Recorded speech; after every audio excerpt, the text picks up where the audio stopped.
As a writer who specializes in horror and dark fiction, I always have my ear to the ground for new urban legends, for new dark rumors, and the internet is such an incredible and frightening place for that.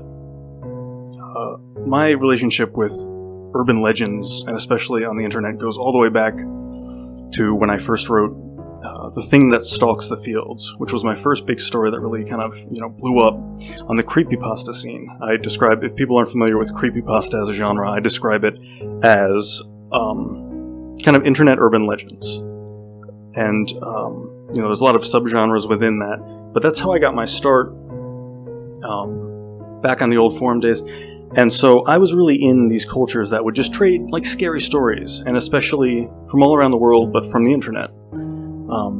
And I remember a time before this story broke, and just, not to bury the lead, there was a story that I heard that I thought for sure was a poorly written creepypasta. I thought it was an obvious fake urban legend, and it turned out not to be. And when the news broke, it changed the way that I saw the world, because I honestly thought that the story I heard was so bad, so insanely sadistic and wrong, that it was made up by someone for shock value. Where do I start? But basically, dark web, darknet urban legends are very, very popular. If you search on YouTube or you search on Google, there's a million people telling stories. Some are real, a lot are made up.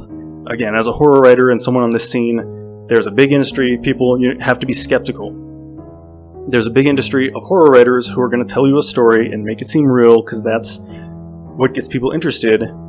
And then they're going to say, you're like, is that real? They're going to go, yeah, maybe. Or they'll take off, especially on anonymous image boards, which is where a lot of this started. I think of like 4chan's X, but there's a lot of anonymous image boards and things like that, places where you can post and, your IP address is logged, but that's kind of all they get. And if someone is using like a VPN or playing some tricks, it's pretty anonymous. You can't really chase somebody, and especially as a user, maybe admins or someone like a forensic investigator could figure it out later, but sometimes not even that. But so these were good places for these urban legends, and I heard about a video that, and I won't go into too much detail, but it described every awful thing you could think of. It was described as a snuff video, if that's clear enough, as a real footage of a murder, and it applied to very vulnerable and young people in some third world country. And again, these are just details that I heard about from these image boards, where they were like, yeah, it's the worst video on the internet. And if you've been on the internet for a while, lots of things come to mind. One guy, one ice pick.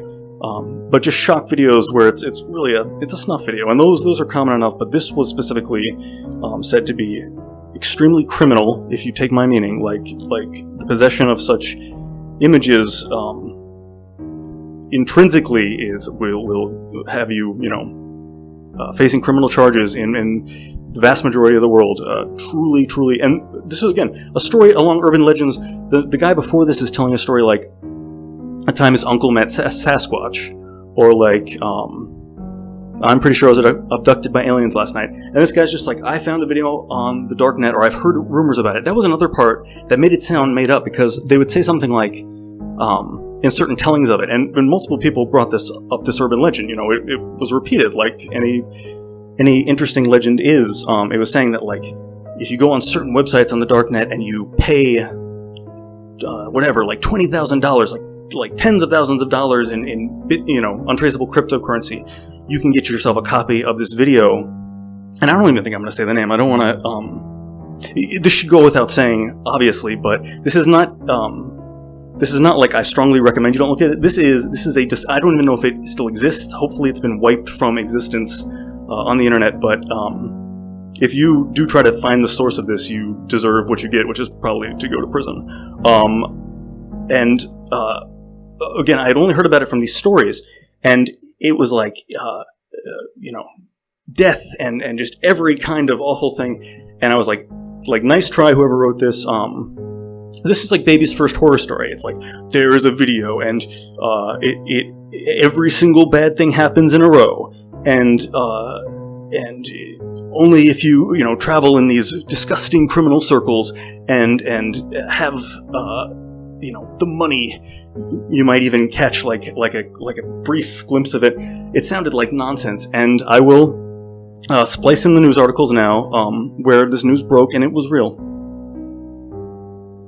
It was all real, and it blew my mind because it was so horrifying that I was like, this is nonsense. This kind of thing doesn't really happen, and it was wrong, and that freaked me out. It was really scary, and because again, you know, on the urban legend scene, you hear a lot of crazy stuff, and it's like, it's very clearly just storytellers making stuff up. But then this turned out, that was the thing, because looking back, I realized that those people, hopefully they were just people like me who had heard this story and were repeating it. But somehow that story got started, and the details turned out to be right, according to the police and investigators. So, like, there were people circulating, telling true stories about this atrocity. And for a while, nobody, the average person thought that's what it was. Thought it was a game, just an urban legend, just somebody like me, a horror writer, just making things up. But it wasn't. And that, I don't know, that made me think about creative fiction and journalism, and about how messed up, how dark the world is. And a light did kind of go off in my head where I realized the scope of it, how dark and deep human nature can go. That's all I have to say about it. This is a story that I've told to friends, people who are close to me, a few times, about how I really thought that was fake, and it wasn't. News says it wasn't. And I thought that might fit in this series about dark storytelling and dark reality. Thank you for listening. Stay safe.